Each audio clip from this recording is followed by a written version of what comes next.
देवियों और देवताओं। सदगुरु कबीर के बीजक का एक पद है, हरि बिन भरम विभुर्जन गंदा। जहाँ जहाँ गयो अपन को खोयो ते फंदे वो फंदा। योगी कहें योग है नीका, दुतिया और न भाई। नंचित मुंडित मौनी जटाधारी, तिनको कहाँ से पाई। ज्ञानी गुणी सूर कवि दाता, ई जो कहें बड़ा हमरी। जहाँ से उपजे तहाँ समाने, छूट गए सब तबई। बाएं दहिने तजो विकारा, निजकर हरिपद गहिया। कहें कबीर गूंगे गुर खाया, पूछे सो क्या कहिया। हरि बिन भरम विगुरचन गंदा। हरि परमात्मा को समझे बिना लोग भ्रम में, विगुरचन में, गंदगी में। परमात्मा को लोग नहीं समझते। कबीर साहब ने एक जगह कहा है, नेरे न खोजे बतावें दूर। 24 बागुल रहल पूर। एक लक्ष्य अहेरी एक जीव, ताते पुकारे पीव पीव। अब की बार जो हो चुकाओ, कहें कबीर ताकि पूरी दाव।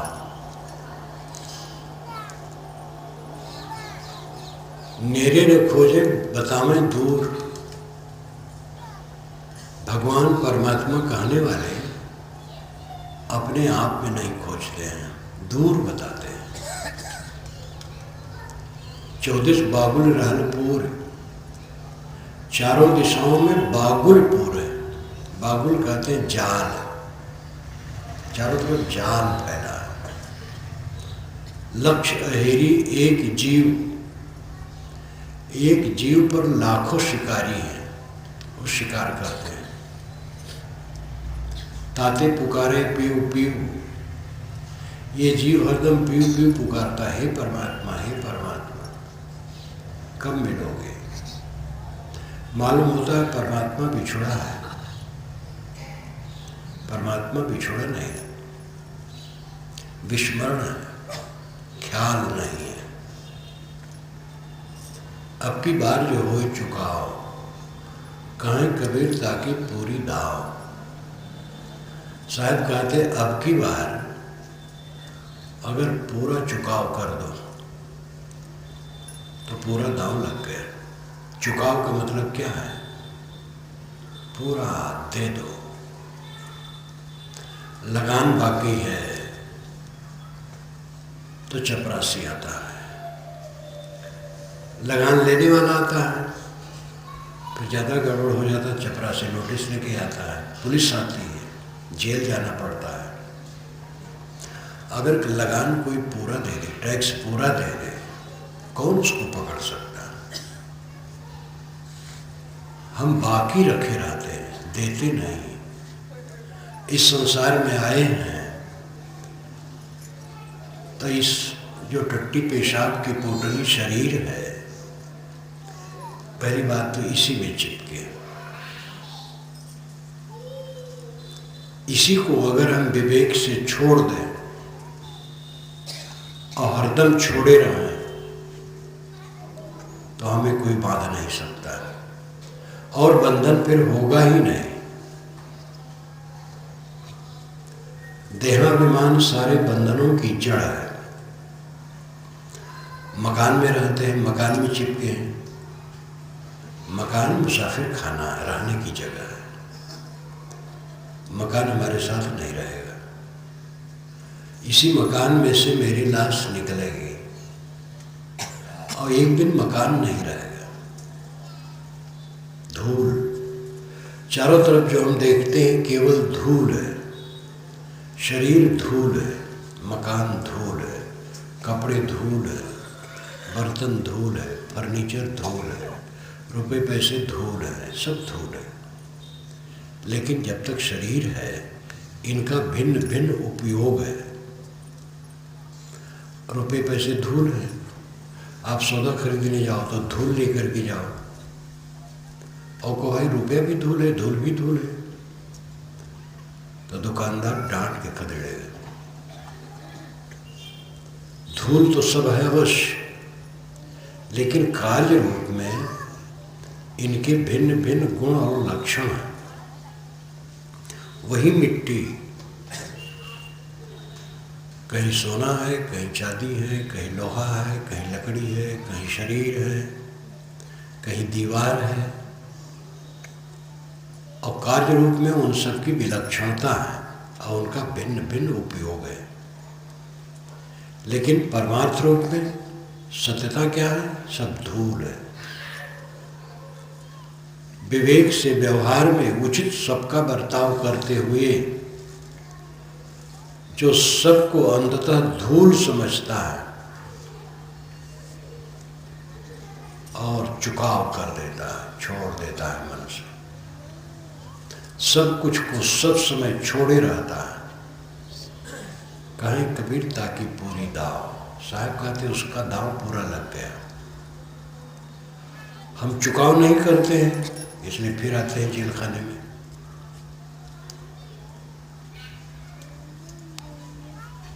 पूरा मोह त्याग नहीं पाते हैं, पूरी ममता छोड़ते नहीं है, इसलिए फिर लौट के आते हैं। परमात्मा आपका आत्मा है। आत्मा को छोड़ करके परमात्मा कहीं मिलने वाला नहीं। अंततः ऋषियों ने यही कहा है, संतों ने कहा है, पीरों ने कहा है। मुसलमानों में बड़ी दृढ़ता से ईश्वर को अलग मानने की बात है, लेकिन वहाँ भी सूफी संत यही कहते हैं, कहता है खुदा खुद से जुदा मानो अधूरा है, दिखला दे खुद ही में खुदा, पीर उसे कहते हैं।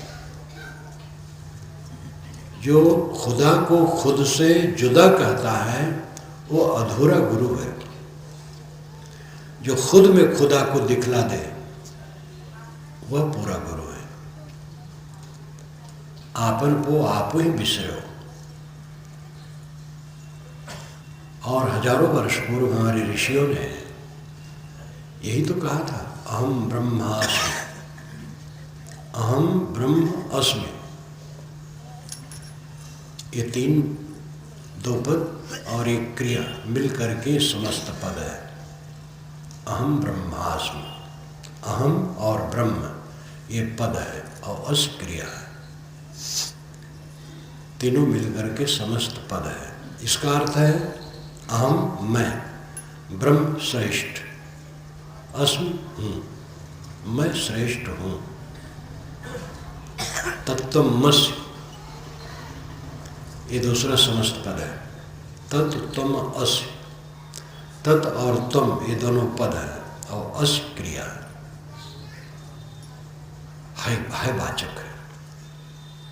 वह तू है जिसको तू खोजता है खुद है। तू बाहर खोजता है प्रतिबिंब को, कल्पना को, भावना के पीछे भाग रहा है। तत् त्वम असि, अयम आत्मा ब्रह्म ये तीसरा समस्त पद है। अयम आत्मा ब्रह्म, अयम यह आत्मा, आत्मा ब्रह्म श्रेष्ठ है। प्रज्ञानम ब्रह्म, प्रज्ञान ही ब्रह्म है, पूर्ण ज्ञान ही ब्रह्म है। आप पूर्ण ज्ञान स्वरूप हैं, आप ब्रह्म हैं, आप राम हैं, खुदा हैं। क्यों दुखी हैं, क्यों भटक रहे हैं? पहचानो अपने को, आत्मा को, परमात्मा को न पहचानने से लोग भ्रम में पड़े, बाहर खोजते। मक्का गए, मदीना गए, जैसे गए थे घूम फिर करके वैसे आ गए। चारों धाम करने वाले, अभिमान तो बहुत लोगों को हो जाता मैं चारों धाम कराया हूँ, लेकिन कोई फर्क नहीं पड़ता। जहाँ के तहाँ उलझे, कीर्तन करते, पाठ करते, तमाम कर्मकांड का काम करते, जिंदगी बीत गई, लेकिन जीवन में कोई परिवर्तन नहीं। परमात्मा को पाने का मतलब है शीतल हो जाना, उद्वेग शून्य हो जाना, क्लेश रहित हो जाना। परमात्मा को पाने की बात द्वैत लगती है। परमात्मा को पाने वाला परमात्मा से अलग होगा।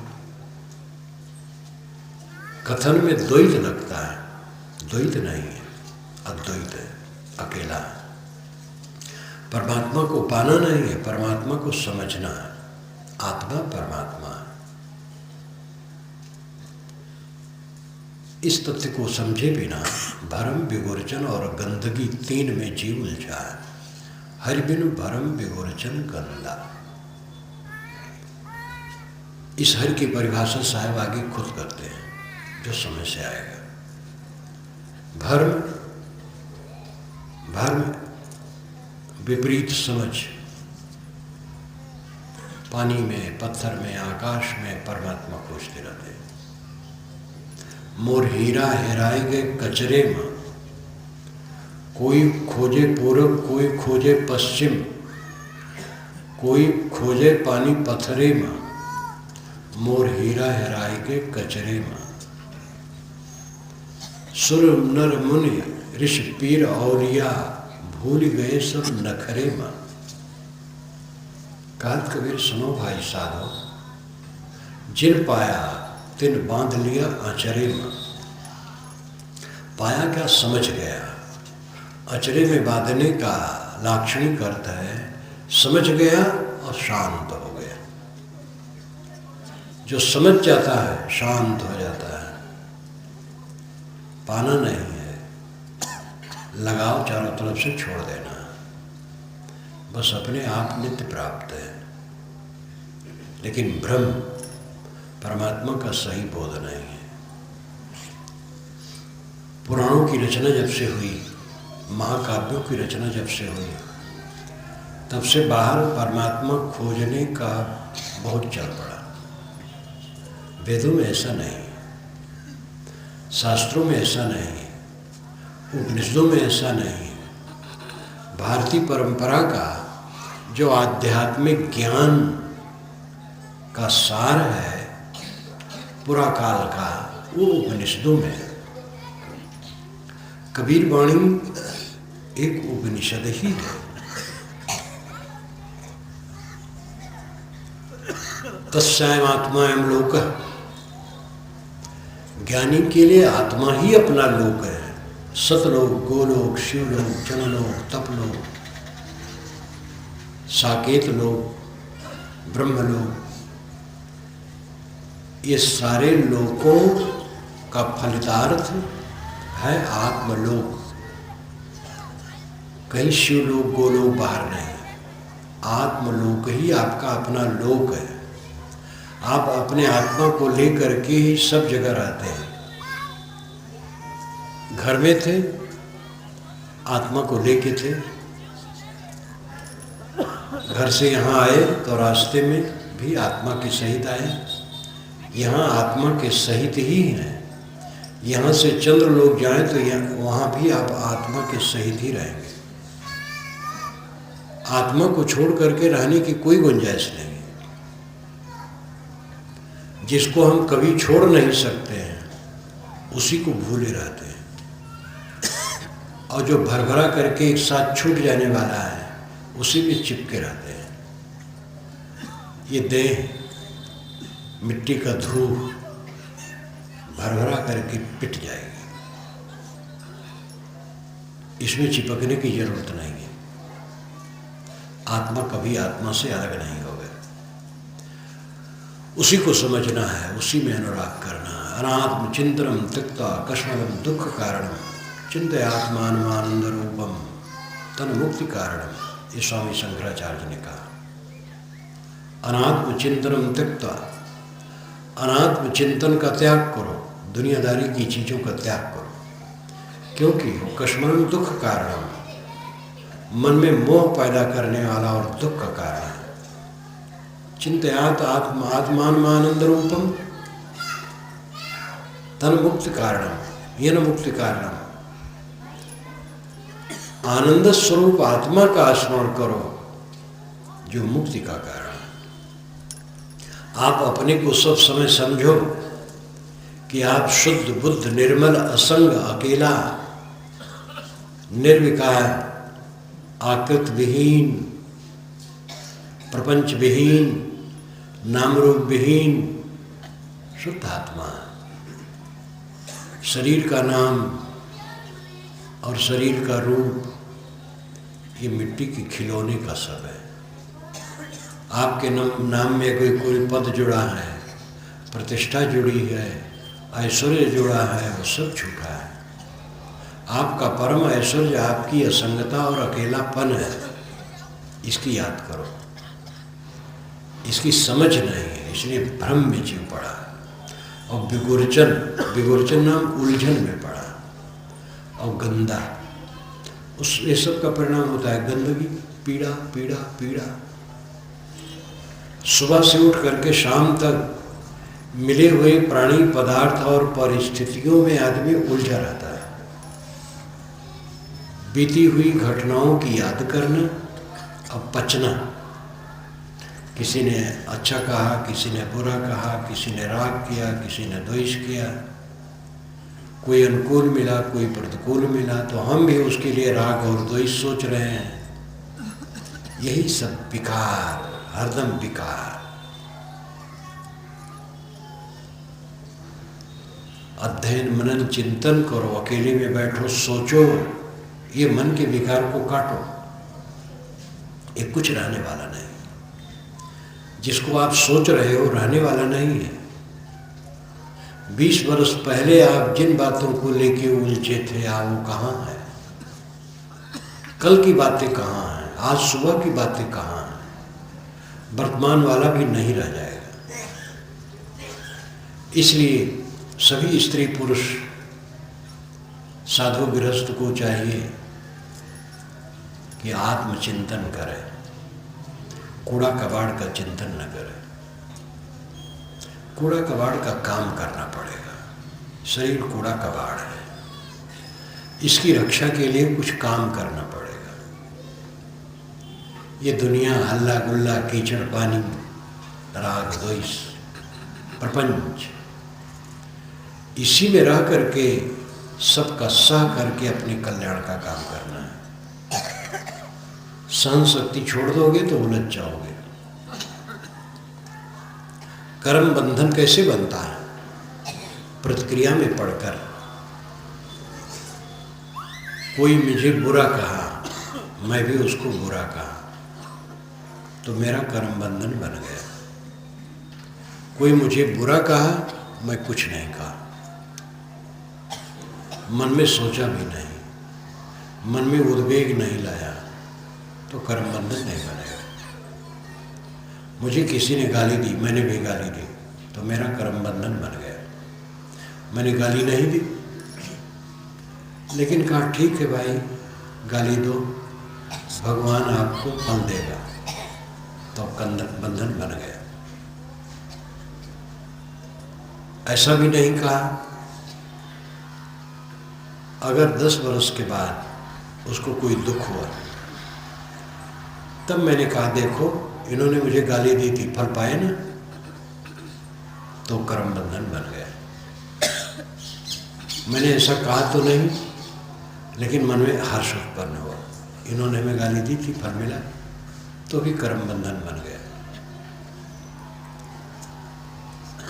अपने प्रतिकूल वालों के प्रति किसी प्रकार की प्रतिक्रिया मन वाणी कर्म में ना होना, ये कर्म बंधन से मुक्त होने का रास्ता है। कर्म बंधन मुक्त होना कोई विश्वास की बात नहीं है, अनुभव की बात है। जब उद्वेग शून्य हो गया आदमी, तो कर्म बंधन कहाँ है? इसीलिए श्रुतियों में कहा गया कि जो बहुश्रुत हैं, यानी बहुत सुने हैं। पहले पुस्तकें नहीं होती थी, गुरु से सुन सुन करके पक्के ज्ञानी हो जाते थे। जो बहुश्रुत हैं, बहुत सुने हैं, यानी आत्मज्ञानी हैं और ईंधन रहित आग की तरह शांत हो गए।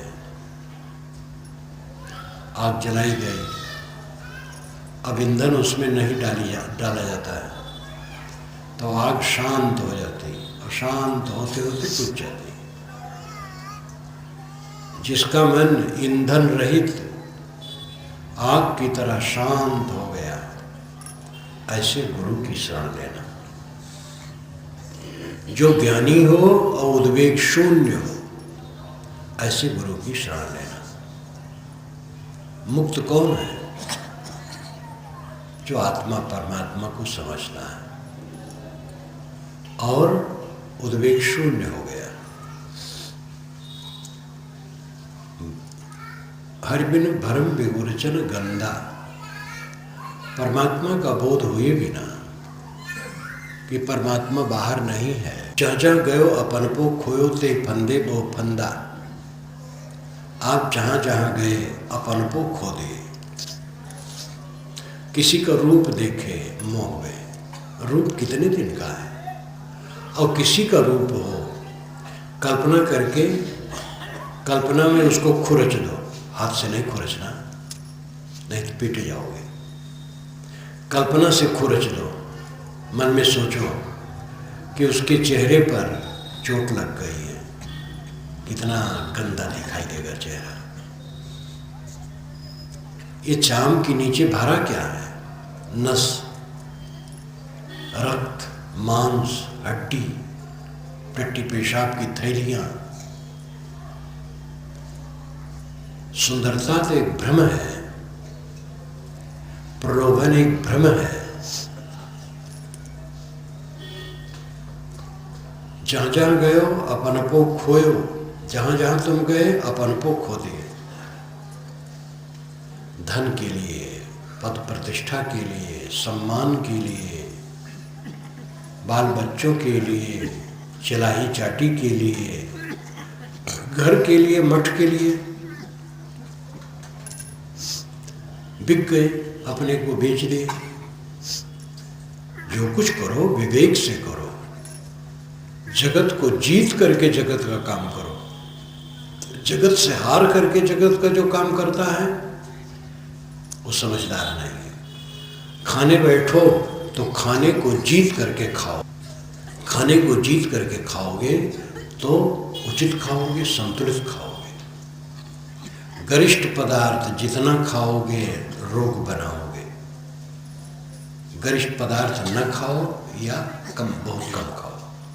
जल्दी पचने वाली चीज खाओ और ऐसा खाओ कि फिर खाने के टाइम में भूख कड़ी लग जाए, तब सुख से रहोगे। और चोक चटकार पा गए, गले तक डांट दी, बीमारी बढ़ेगी, परेशानी बढ़ेगी। खाने को जीत करके खाओ। जहां तक संबंध होता है जीत करके उसे व्यवहार करो। जीतने मतलब क्या है? अनासक्त होना। अनासक्त ही विजयी है। हजारों पर किसी ने विजय प्राप्त किया, वो कुछ नहीं किया। जिसने अपने पर विजय प्राप्त किया वो दिग्विजयी, विश्व विजयी है। तो बंदूक से मार मोर करके लोगों को और बहुत पर कब्जा कर लिया, तो ये क्या बड़ी विशेषता हुई? कुछ नहीं हुई। जो अपने मन पर, इंद्रियों पर विजयी हो जाए, वाणी से कटु न निकले, अश्लील न निकले, व्यंग न निकले, दुखदायी न निकले। वाणी पर विजय, मन में विकार ना आए, ये मन पर विजय है। इंद्रियां चंचल न हो, ये शरीर पर विजय है। मन, वाणी और इंद्रियों पर विजय, ये विश्व विजय है। ये विजय प्राप्त करो। लेकिन जहाँ जहाँ गए अपन को खोए, जहाँ जहाँ गए अपन को खो दिए। अपना सुख मिट गए, सब जगह बिक गए, सब जगह बिक गए। कब तक संबंध है? पति पत्नी का संबंध कब तक है?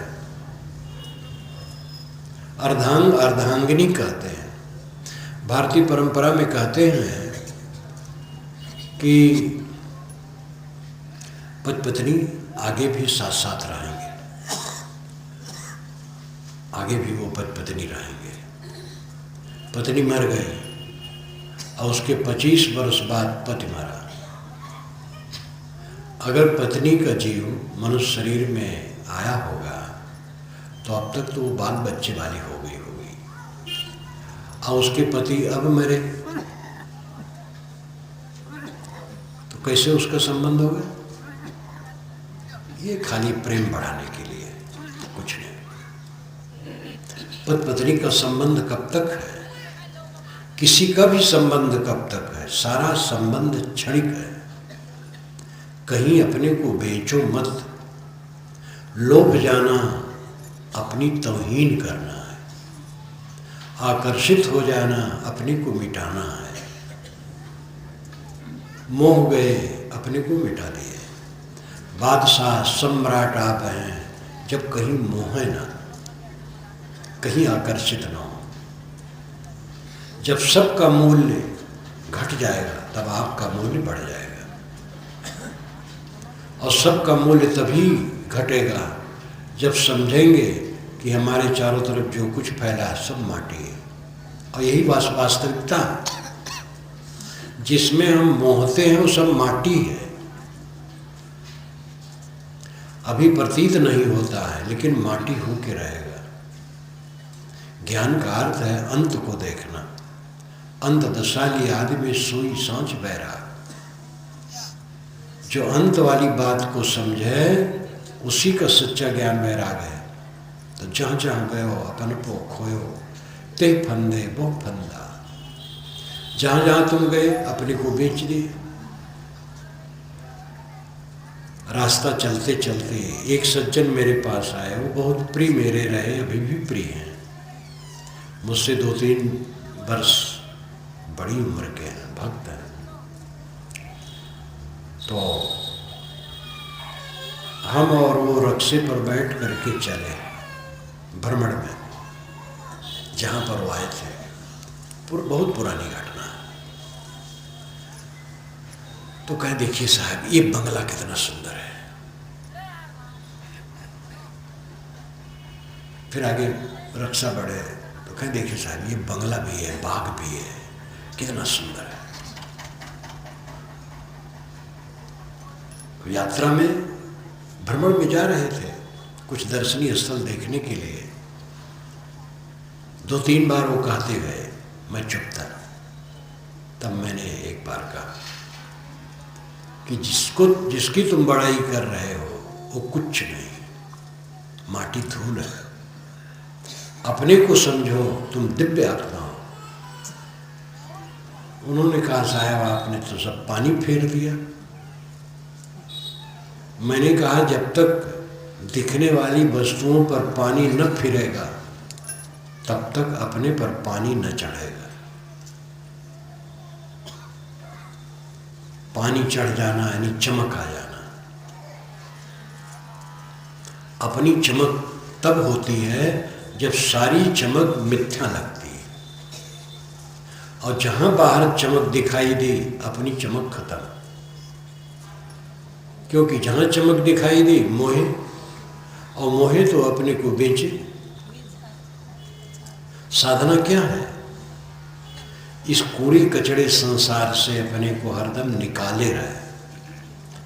हल्ला गुल्ला कीचड़ पानी कलह कल्पना का संसार, इससे अपने को हरदम निकाले रहे। सबकी सहाय और किसी को कुछ न कहे, सबका भला चाहे, सबसे हाथ जोड़ ले, सबसे विनम्र और अपना काम करे।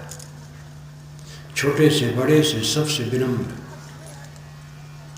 साहब कहते जहाँ जहाँ गयो अपन पो खोयो ते फंदे वो फंदा। योगी कहें योग है नीका। योगी लोग कहते योग ही अच्छा और कुछ नहीं है। यहाँ हठ योग का प्रसंग है। कबीर साहब के ज़माने में हठ जोगी बहुत थे और कहते थे कि जो हठ योग में जाता है वही कल्याण प्राप्त करता है। कबीर साहब राज योग पसंद करते थे। राज योग का मतलब है मन का निग्रह। हठ योगी लोग नीति, धोती, कपाली, कुंजली इत्यादि करके शरीर को बहुत साधते हैं। तो साहब कहते योगी कहें योग है नी का द्वितीय और न भाई, लुंचित मुंडित मौनी जटाधारी तिन को कहाँ से पाई। कोई लुंचित है अपना बाल उखाड़ रहा है, कोई मुंडित है मुड़ मुड़ा रहा है, हम लोग मुड़ मुड़ाते हैं। जैनी संत अपने बाल उखाड़ते हैं और हम लोग मुड़ मुड़ाते हैं। साहब दोनों को कहते हैं लुंचित मुंडित मौनी। कोई मौनी है, कोई जटाधारी है, कोई जटा रखा है, इनको कहाँ सिद्धि पाई। इससे कहाँ सिद्धि मिलती है। बाल उखाड़ने से सिद्धि नहीं मिलती, वो मुड़ मुड़ाने से भी सिद्धि नहीं मिलती और जटा रखाने से भी सिद्धि नहीं मिलती और खाली मौनी हो जाने से भी सिद्धि नहीं होती है। ज्ञानी गुड़ी सूर कवि दाता ये जो कहें बड़ा में ही। कोई बड़ा ज्ञानी है, बड़ा प्रवक्ता है, कोई गुणी है, अनेक कलाओं से निपुण है, कोई शूरवीर है, कोई कवि है, आंसू कर तुरंत कविता बना लेता है, कोई दाता है, बहुत दान करता है। ये सब कहते हम ही बड़े हैं। साहब कहते जहाँ से उपजे तहाँ समाने, छूट गए सब तबई। जहाँ से उपजे उसी में डूबे हैं। विषय वासना से जन्मे हैं और जीवन भर विषय वासना में पड़े हैं। तो ज्ञान क्या करेगा। क्या करे। नमाज जबान भाई बिगड़ी। जब जबान बिगड़ी है तो नमाज क्या करेगी। तो लोगों ने कहा महाराज आपने तो सबका खंडन कर दिया, रास्ता फिर बताइए। साहब ने कहा मैं रास्ता बताता हूँ। बाएं दहिने तजु बिकारा निज के हरिपद गहिया। बाएं दहिने सब विकार छोड़ दो। बाएं दहिने का लाक्षणिक करता है सब तरफ से। बाएं दहिने विकार छोड़ दो, अब आगे पीछे ऊपर नीचे न छोड़ो। ये लाक्षणिक है। बाएं दहिने तजो विकारा मतलब दाएं बाएं ऊपर नीचे आगे पीछे सब तरफ से विकारों से अपने को छुड़ा लो। और निज के हरिपद गहिया, निज आत्मा ही हरिपद है। हरि ज्ञान स्वरूप परमात्मा, पद दशा स्थित। जो परमात्मा की दशा है, स्थित है, वो निजुक है, निज स्वरूप है, निज सत्ता है। इसको समझो। काम करना परमात्मा को पाना नहीं है। परमात्मा तो अलग हुआ ही नहीं है कभी। विकारों के कारण हम दुखी हैं। समझो और विकार को छोड़ो। कोई मनोविकार को छोड़ भी दे और समझे ना तो काम पूरा नहीं होगा। ऐसे संत और साधक हुए हैं जो निर्मल वैराग्यवान थे, लेकिन बोध सही नहीं था, तो उनका काम नहीं हुआ। इसी राजस्थान की घटना है। मैंने बीजक व्याख्या के दूसरे खंड में उनका उदाहरण दिया है टिप्पणी में। वैष्णव संत थे, अच्छे प्रवक्ता थे, वैराग्यवान थे, सदाचारी थे। एक जंगल में कुटिया बना के रहते थे। भक्त लोग आते थे और वे प्रवचन करते थे, कथा वार्ता सुनाते थे। बहुत से प्रेमी उनके थे। उनका शरीर वृद्ध हो चुका था। एक दिन उन्होंने अचानक घोषणा कर दी कि अमुक तारीख को अगर परमात्मा मुझे दर्शन नहीं देगा तो मैं आग में कूद करके जल मरूंगा। भक्तों ने समझाया कि महाराज ऐसा आप क्यों करते हैं। ऐसा न कीजिए। आप तो कई बार कहते हैं परमात्मा हृदय में है, आत्मा परमात्मा एक है, कई बार आप कहते हैं। तो उन्होंने डांट दिया, चुप रहो। तिथि जब नज़दीक आई तो उस तिथि के पहले दिन कुछ लोग मिलने आए, तो उन्होंने सबको समझा दिया, देखो कल कोई मत आना। लेकिन उस दिन भी 2 या 3 भक्त आ गए थे, और टाइम कोई 3 बजे 4 बजे का रहा होगा दिन का। सूखी लकड़ियाँ खूब पहले से इकट्ठी किए थे, जंगल था ये। और उन्होंने जोर से पुकारा, अगर कहीं कोई परमात्मा है तो मुझे दर्शन दे, और दर्शन नहीं देता है तो मैं इस लकड़ी में आग लगाकर जल के मर जाऊंगा। 3 बार उन्होंने जोर से पुकारा। आवाज जंगल में विलीन होकर के शांत हो गई। कोई परमात्मा ऐसा हो तो आवे। फिर उन्होंने आग लगाई, जब धधकने लगी लकड़ी तो कूद पड़े उसे, तड़प तड़प करके मर गए। कोई निकालने वाला नहीं है।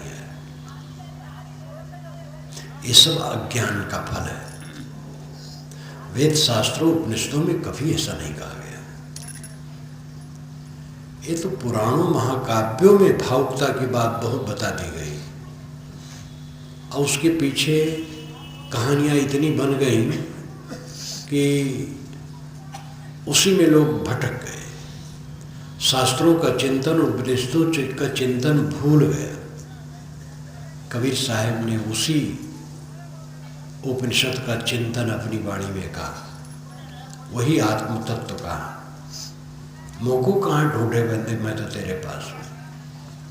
मन मस्त हुआ फिर क्यों बोले, हीरा पाओ गांठ गटिया, बार बार वाको क्यों खोले। हल्की थी तब चढ़ी तराजू, पूर्व भया तब क्यों तोले। सुरत कलारी भई मतवारी, मदवा पी गई बिन तोले। हंसा पाओ मान सरोवर, ताल तलैया क्यों डोले। तेरा साहेब है घर भीतर, बाहर नैना क्यों खोले। कहत कबीर सुनो भाई साधो, साहेब मिल गई तिल बोले। कबीर वाणी श्रुति वाणी है, उपनिषद वाणी है। बारंबार कहते हैं, तुम क्यों खोज रहे हो, किसे खोज रहे हो, कहाँ पाओगे बाहर। परमात्मा ही परमात्मा को खोज रहा है। इतनी उल्टी बुद्धि, अपनी तरफ लौटो। बाएं दहीने तजु विकारा, निज के हरिपद गहिया। बाएं दहीने सब विकार छोड़ दो।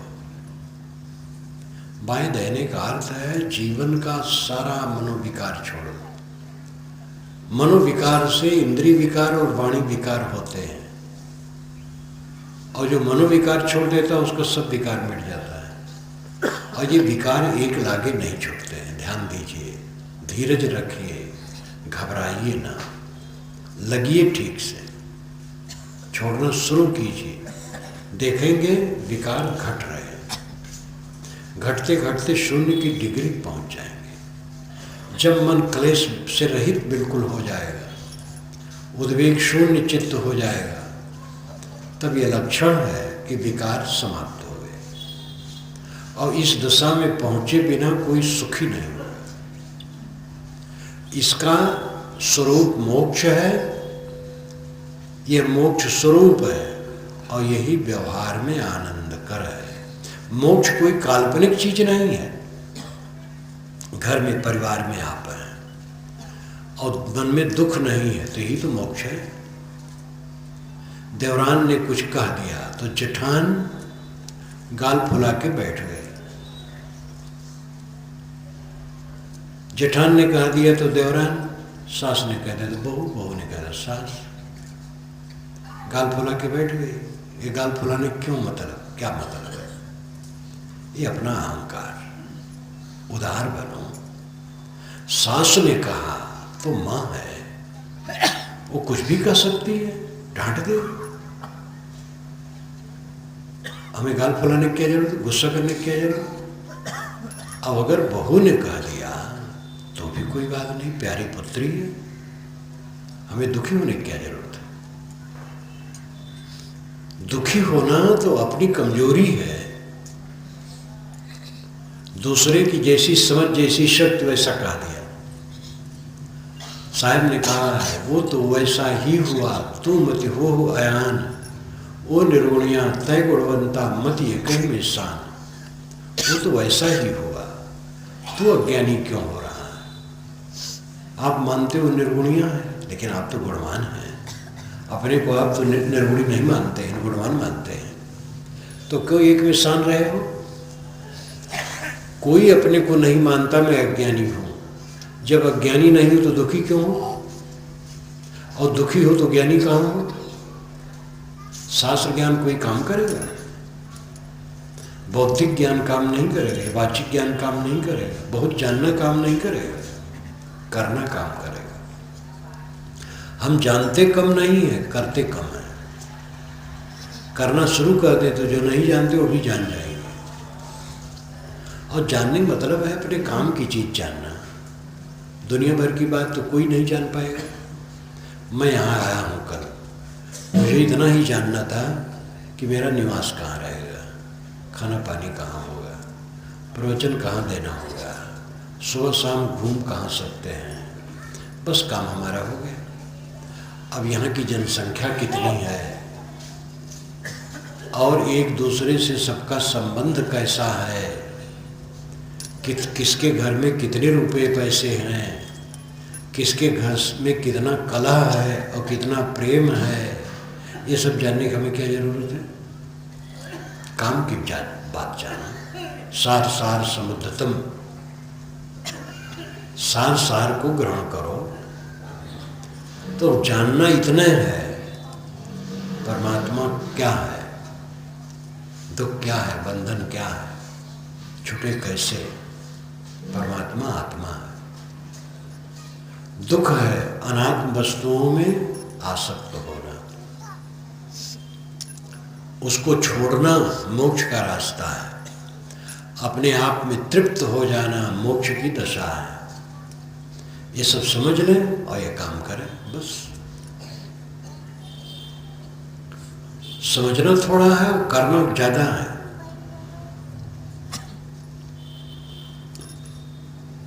बाएं दाहिने तजो विकारा, सब विकार छोड़ो। देवियों और देवताओं ध्यान दो। अब समाप्ति पर है, कुछ ही मिनट बाकी हैं, ध्यान दो। कलह में न पड़ो, कोई कलह में न पड़ो, कोई गुस्सा में न पड़ो। साथियों से प्रेम करो, हंस के बोलो। देवरान जेठान सास बहू ननद भावज पति जेठ देवर सास ससुर सबसे पड़ोस से सबसे प्रेम से बात करो। गुस्सा न करो, कलह न करो, संतोष रखो। जो मिले उतना बहुत समझो, थोड़े में गुजर करो,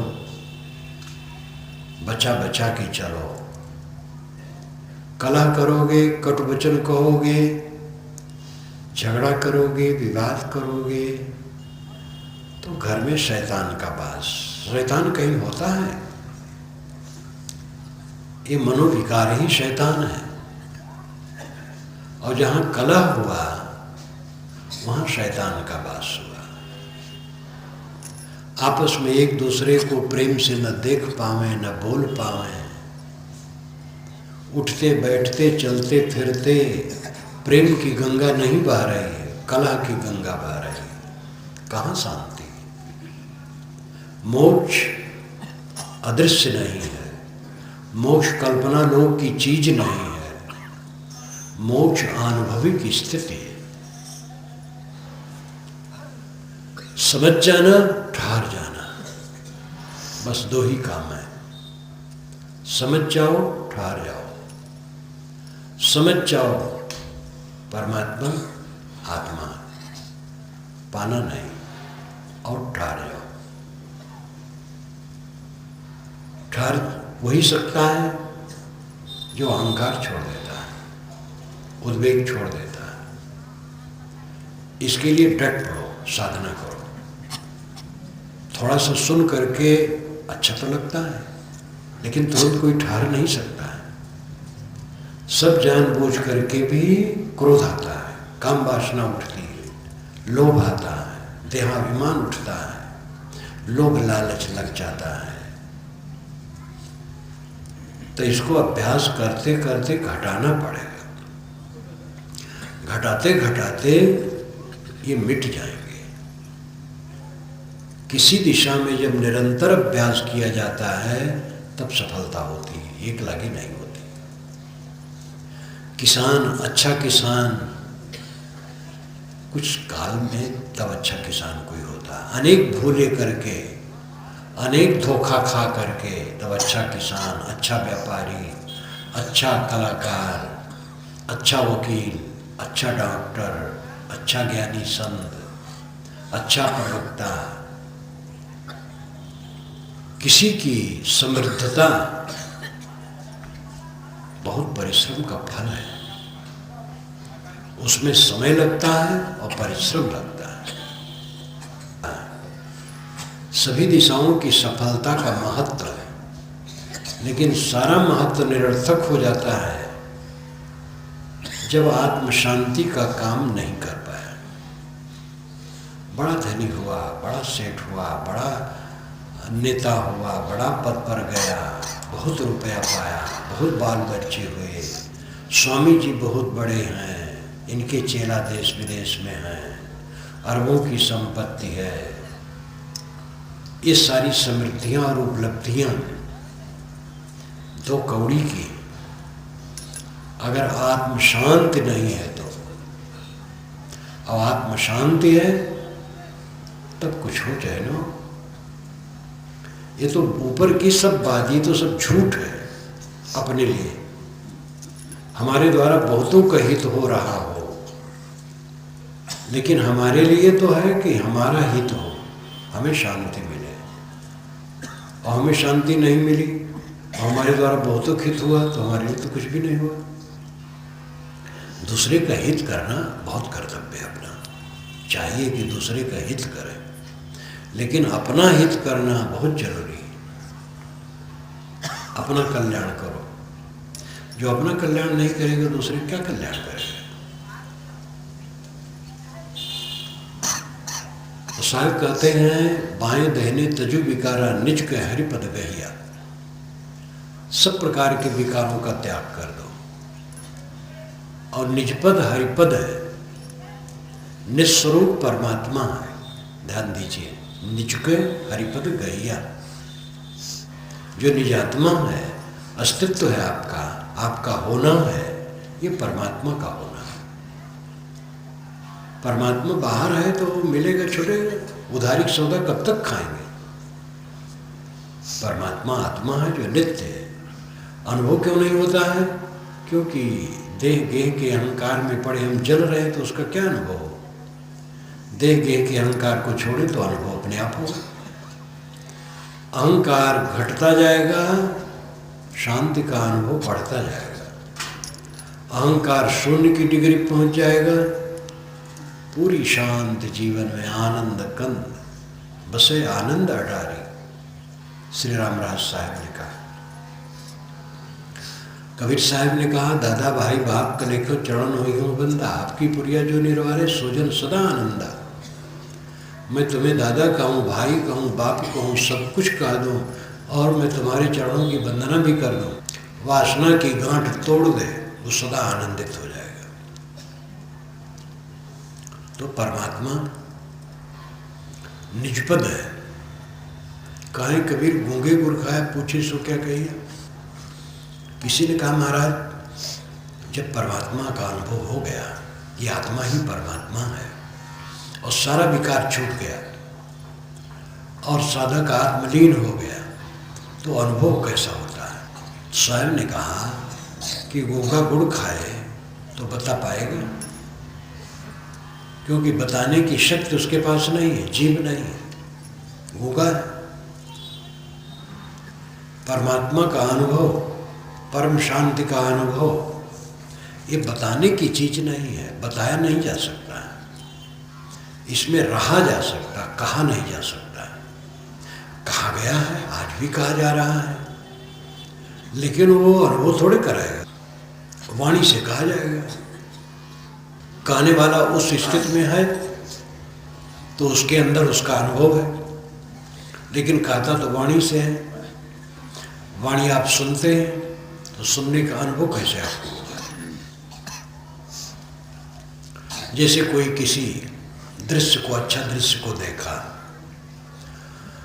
तो आपसे कहे कि ऐसा दृश्य था, तो ऊपर से आप थोड़ा समझ जाएंगे, लेकिन दृश्य का आनंद तब पाएंगे जब वहां जाके देखें। ऐसे परमात्मा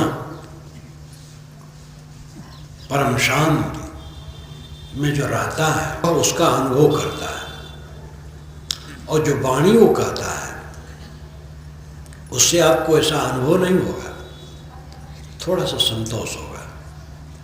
आप भी जब वैसे करेंगे और उस स्थिति में पहुंचेंगे तो आपको भी अनुभव हो जाएगा। सुन करके वो तृप्ति नहीं होगी, सुन करके एक सीमा तक तृप्ति होगी। ज्ञान की सही बात सुने तो मन को संतोष हुआ, लेकिन मन का दुख मिटेगा नहीं। जब उसी ढंग से साधना करेंगे तब पूरा संतोष हो जाएगा, पूरा दुख दूर हो जाएगा। इस प्रकार सद्गुरु कबीर ने इस पद में बहुत मार्मिक बात कही।